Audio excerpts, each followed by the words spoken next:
Hare Krishna.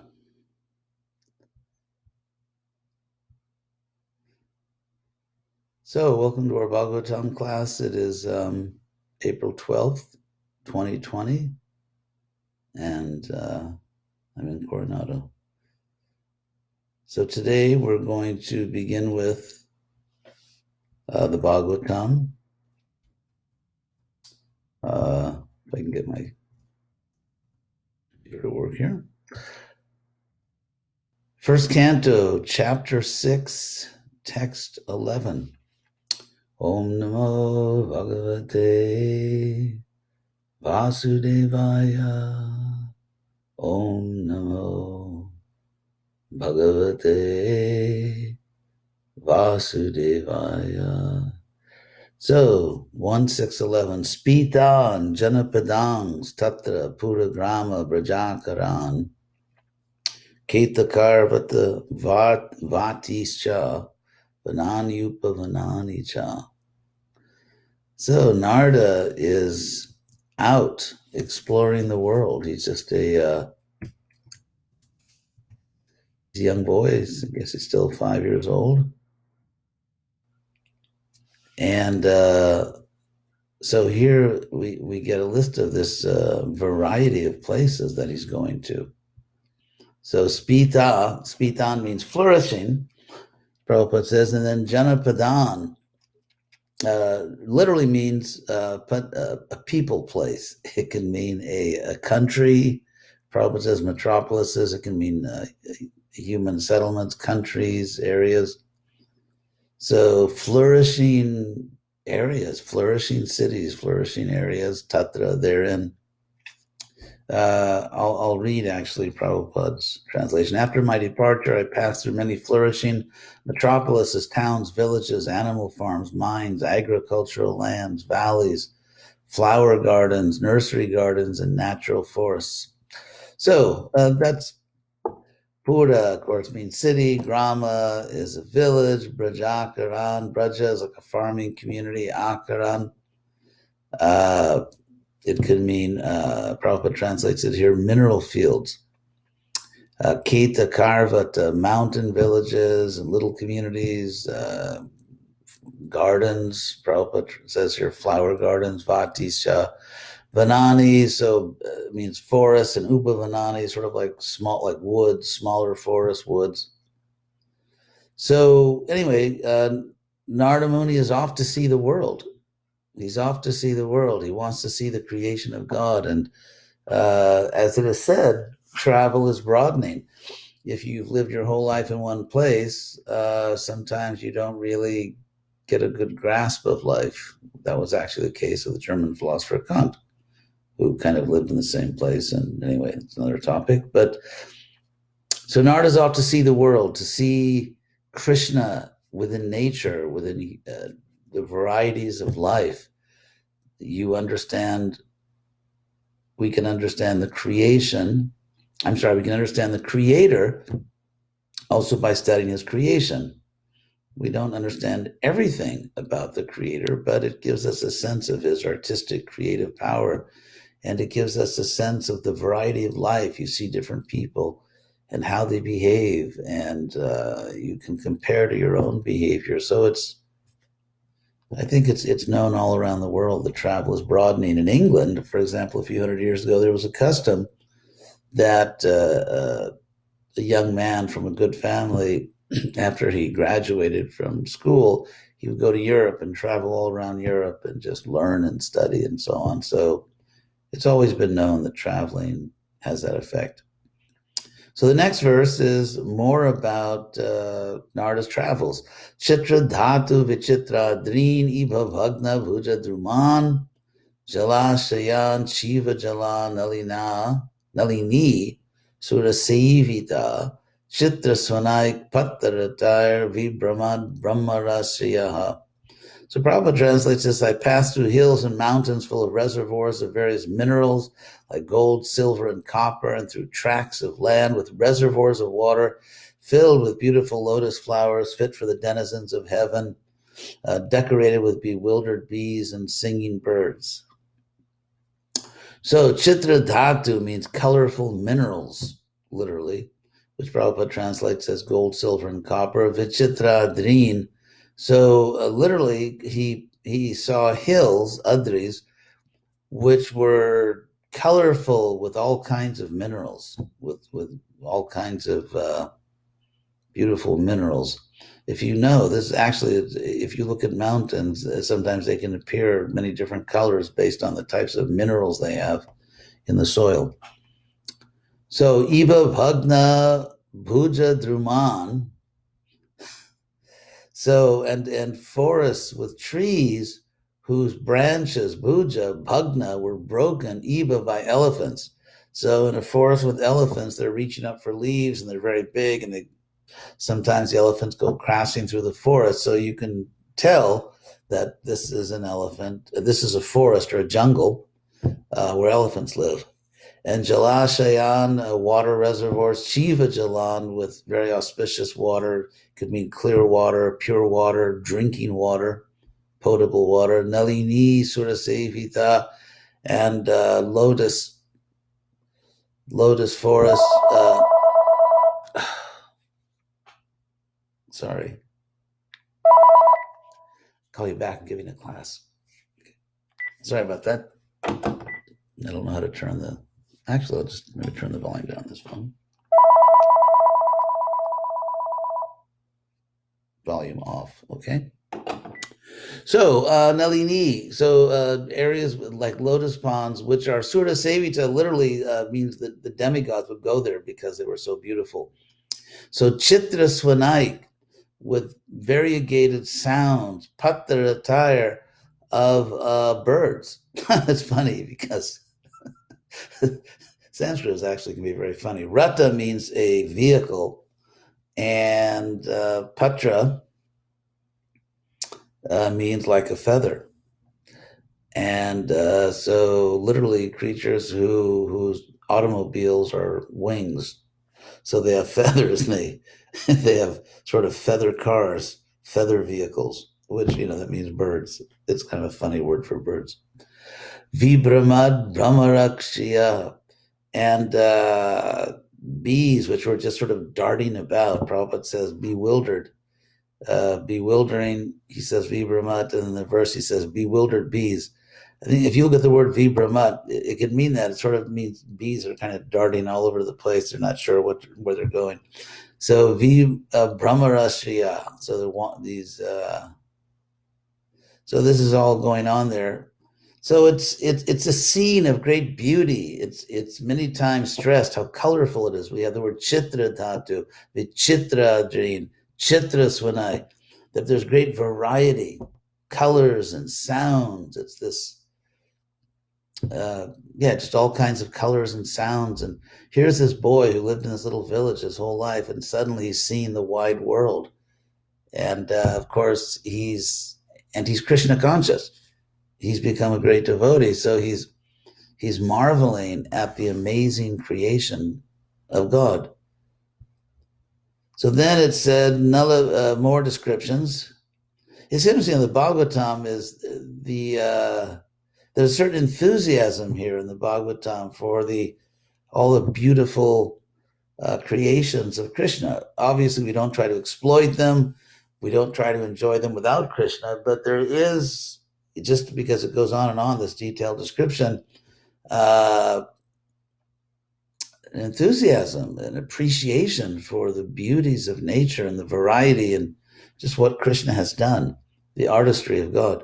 So Nala Venu Sharas Tanba, pipes, Nala, bamboo. So there are bamboo pipes, and there's clusters of bamboo, and there's sharp grass, Kichaka weeds. Prabhupada translates Kichaka's weeds, Gawaram, caves, Nalavenu Sharas Tanba Kusha Kichaka Gus. He's really going everywhere. He's really seeing it all. He's just, so you can just see, it's an amazing scene. This 5-year-old boy, this is India, so we can assume he's, not wearing a lot of clothes because the weather is warm most of the year. So just this little boy, this little 5-year-old sage, just going all over the world and seeing everything. And then you have to ask, what did people think of him? They just saw this little boy. Sometimes we can just see people, children or adults or teenagers, we don't know who they really are. So how many people, it's not mentioned here, but how many people who saw Narada, and many people must have seen this little boy just walking around, how many people knew who he really was? It just seemed like a boy. Nala Venu Sharas Tanba Kusha Kichaka Gawaram Eka Eva. I was alone, completely alone. Eka Eva. And Atiyata means I went past. That's what it means here. Ati means over or beyond, and Yata means I went. So he's actually, here's the verb for all these different places and things he's seen. All are objects of this verb. Finally, we get atiyatoham. And so I, completely alone, just went past all these places, went by all these places. Draksham. And then I saw Vipinam Mahat, a great forest. Literally, I saw a great forest after all this. So something special is going to happen, because you have this whole list. If you look at, I mean, from a literary standpoint, you have this list of all these amazing, colorful, variegated places, basically every kind of human dwelling and every kind of nature Narada's seeing. And he says, Eka Eva, completely alone at the Yatoham, I went past all these things. And a Draksham, now he sees something. So this is going to be special. A Draksham Vipinangma, I saw a great forest. Goram, it was frightening. I saw a great frightening forest, or eerie forest. Prati Bhayakaram. And Prati Bhayaka, that was full of danger. It was all around. It was a dangerous forest. Vyalo Luka Shivajiram, snakes and owls. Owls are, when we were children, most of us saw a lot of cartoons with owls. And so we kind of have this picture of owls as sort of this, cartoon bird. But actually, owls, for those who don't speak English, and they're the bird that sleeps during the day and is awake at night. And they're very large. It's a very large bird, and they are very carnivorous. And this big, dangerous bird. Although, again, because I grew up just seeing them in cartoons. But so snakes and owls and jackals, who are scavengers, they'll eat anything. Ajiram, the playgrounds, Prabhupada says. The play yards of snakes, owls, and jackals.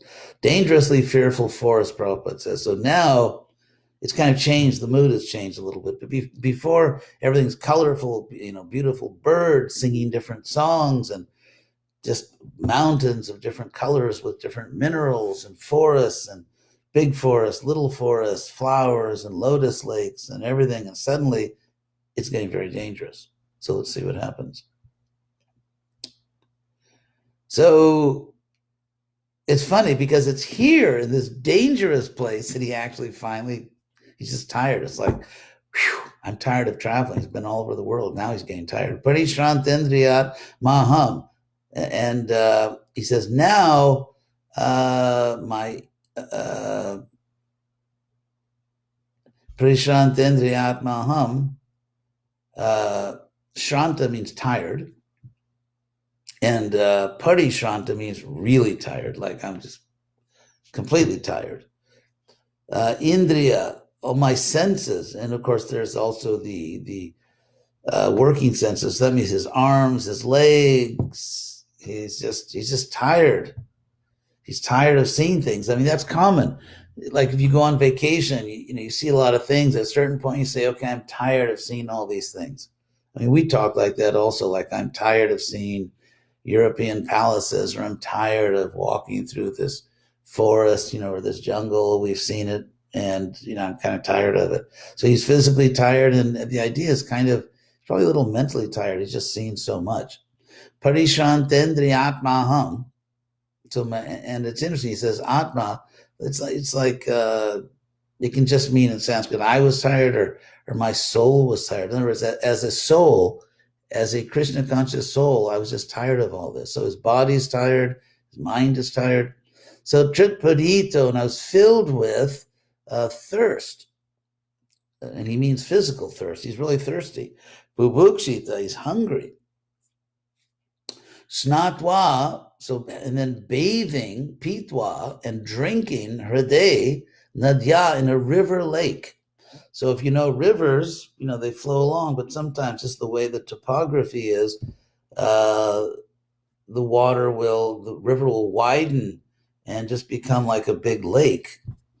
And then of course it comes out the other end. So he found a river lake, the lake of a river, it says here. He found a river lake, and so having bathed and taken water, he drank water, upasprishto, and he purified himself. Upasprishto often means like when you're doing achman. So he bathed in the water, he drank the water, and then upasprishto means that he's preparing to do something religious or spiritual, because he's sort of done achman all in this river lake. And then gata shama, my fatigue was gone, so he was refreshed. That's the idea. He was completely refreshed by bathing in the river and drinking the water and doing achman. So now he's very refreshed. His fatigue is gone. Even his mental fatigue is gone. And so Tasmin, near Manu Jayaranye. So in that forest, Prabhupada says, without human habitation. So without humans is near Manu Jay. Manu, of course, is Manu, the progenitor of humankind. And so Manu Ja, literally born from Manu, which is a way to say human beings. Manu Ja, Manu born, is a way to say human beings. And here it said, in that forest, Tasminaranye, near Manu Jay, in which there was no one in the forest born of Manu. In other words, it was uninhabited by human beings. So that's a little scary, but not for Narada. I mean, here you are, and don't forget, this is the most dangerous place he's come to. This is a place with all kinds of carnivorous beasts and even dangerous birds. And so it's specifically in the first place he's come to that's really dangerous. That's where he got tired. And that's a detail which, is often not noticed, but that's where he got tired. That's where he took a bath. That's where he drank water. And now he's going to sit down and get down to work, his spiritual meditation. So Pipalopasta, he sat down. Narada says, I sat, taking ashrita, taking shelter of a banyan tree. Because again, this is the fact that it mentions a banyan tree means it's a tropical area. It's probably hot, probably pretty warm. He's not up in the mountains. He's down there, sort of like this jungle forest place. It's probably very hot. And so he finds shelter because banyan trees give unlimited shelter. So he takes shelter under this banyan tree. And then Atmanat Manam Atmastam Yatasrutam Achintya. And then he says, I meditated upon this is, of course, the word typical in the Gita. We find this kind of language where the word Atma is used several times. Atmanat Manam Atmastam. I meditated upon the soul, that with my soul, I meditated on Achintyam, or actually Achintyam means I thought about. With my soul, I thought about the soul who is in my soul. Literally, that's what it says. Atmanat manam atmastam yatashutam. And I did this. I thought about the Lord, obviously Krishna. With my soul, I thought about the soul who is within my soul. Yatashutam. And I did this according to Shastra. So he's not just, like some, person just speculating or thinking about things. He's doing it according, and literally, actually, Shuta means what is heard. So can hear means Shastra, but also according to literally what he heard. And that's how Prabhupada translated, as I had heard from the liberated souls. So the word Shruta, which literally means heard, also means yata shrutam, according to, yata means according to, scripture, shastra, but also literally, as I heard, of course, the sages were speaking shastra, so there's no difference to say. So if you take yata shrutam according to shastra, according to what I heard from the sages, it's the same information, it's the same knowledge. And he says, I thought, with my soul, I thought about the soul who was situated in my soul. So that's a very beautiful verse. That's 1:6:15. And then maybe we'll do one more. Dhyayatas. So, Charanam Bhojam, as I was meditating on the lotus feet. So when he said soul, he of course meant Krishna. I was thinking about the soul. And so the word chint there does mean meditate, because he says, as I was meditating. So first he said a chintayam, as in a chintya, which is sort of inconceivable. I was conceiving a chintayam, or I was thinking about the Supreme Soul. And then in the very next verse, dhyayatas, as I was meditating. So therefore the word chint in the previous verse means also meditation. So dhyayatas charanam bhojam bhava nirjita chetasa. So as I was meditating on the lotus feet, of course, of the Lord, bhava nirjita chetasa, and my mind was nirjita, conquered by, or completely under the control of bhava, spiritual ecstasy. Prabhupada translates bhava nirjita in the synonyms as mind transformed in transcendental love for the Lord. Chetasa, so with a mind, with consciousness that was nirjita, transformed or overcome by or completely dominated by bhava, spiritual ecstasy. Outkantyashu kalakshasya, and akshasya, of me, whose eyes, I had teardrops in my eyes. Ashukala means teardrops. Otkantya, Otkantya means sort of ecstasy. It means, it probably translates an eagerness. In the dictionary, Otkantya, I must have just...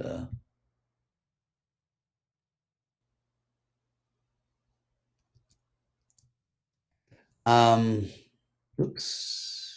Nope. Oops, left one letter out. That's why it didn't come up. Okay, now I should get it. There it is. It means desire, longing for, intensity. So intense desire, intense longing. Prabhupada translates it eagerness. So out of this eagerness, out of this intense longing for the Lord, there were tears in my eyes, and hridyasin me. And so in my heart, Shanaya, gradually the Lord appeared. The Lord gradually, Shanaya, appeared in my heart as I was longing for him. And there were tears in my eyes, and my mind, my consciousness was dominated by this ecstasy. And I was meditating upon his lotus feet. So we'll stop there. There's 1:6:16, and next Sunday we'll do 1:6:17. Now, I think there are a few questions, so I'll take a look at that. The questions are coming in on WhatsApp. That's how we do the questions. Actually, they're not coming in. They're coming in somewhere else, but Ananda Leela is sending me the questions. So there's one question. So this will be short. Sometimes you give an example of the theory of philosophers of past centuries. Does it make sense to study the theories of modern philosophers, scientists? Well, not related to the class, but there is a field called philosophy of science, and Prabhupada created an institute, Bhaktivedanta Institute, for philosophy of science. So if one is inclined to present Krishna consciousness through that medium, which is very important, then yes, one has to study philosophy of science. Otherwise, most scientists, almost every scientist I've ever met is clueless about philosophy, although they think they know it, but they don't because they've never studied it. So thank you all very much. Thank you for watching, and hope we'll all be back together again next Sunday. Hare Krishna.